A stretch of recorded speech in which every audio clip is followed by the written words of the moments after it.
काय हो, झालं ना आता बर्थडे? तर आता हे पसारा आवरून घ्या आणि हा जरा हे आठ ठेवा नीट. अगं 55 वय आहे माझं, वयाच्या मनाने मला नाही जमणार. मग आता हे काम पण मी करू? राहू दे बाई, करते मी.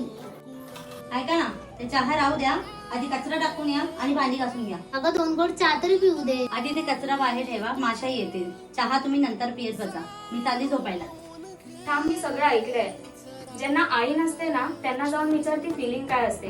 तुला तर सासूच्या रूपामध्ये मम्मी भेटली आहे आणि तुझं बघ.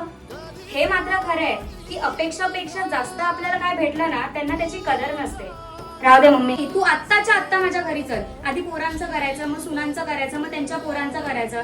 जेव्हा हिच्यावर कामाची वेळ येईल ना तेव्हा हिला तुझी कदर कळेल. तुझे नेहमी नेहमी गुडघे दुखत असतात ना, चल मी तुला डॉक्टरकडे घेऊन जाते. अगं नको ग. अगं वयाच्या हिशोबाने जर गुडघ्यांचा आजार वाढला ना तर ऑपरेशनची वेळ येईल. त्याच्यापेक्षा तू ह्या डॉक्टरांकडे चल, तुझा इलाजही नीट होईल आणि ऑपरेशनची वेळही येणार नाही. चल पाहू, तू पटकन चल. तर मी माझ्या मम्मीला ठाणे वेस्ट वागळे इस्टेट इथे मुंबई पेन क्लिनिकमध्ये घेऊन गेली. इथे इझी ट्रीटमेंट प्रोसेस करून डॉक्टर मम्मीला म्हणाले की इथे कसलीही चिरफाड होत नाही आणि ऍडमिट व्हायचीही गरज नाही. फक्त एका सुईच्या माध्यमातून प्लाझ्मा ट्रीटमेंट आणि तुम्ही पुन्हा नव्याने उभे राहू शकता. मम्मीवर ट्रीटमेंट मी देवाजवळ प्रार्थना करते की मम्मी लवकर बाहेर यावी आणि नीट पहिल्यासारखी चालायला लागावी. आणि तेच झालं. पूर्ण ट्रीटमेंट 40 मिनिट्समध्ये झाली. तर ही व्हिडिओ लवकर शेअर करा. तुमच्या एका शेअरमुळे कदाचित कोणाचं गुडघ्याचं दुखणं कायमचं बंद होऊ शकतं.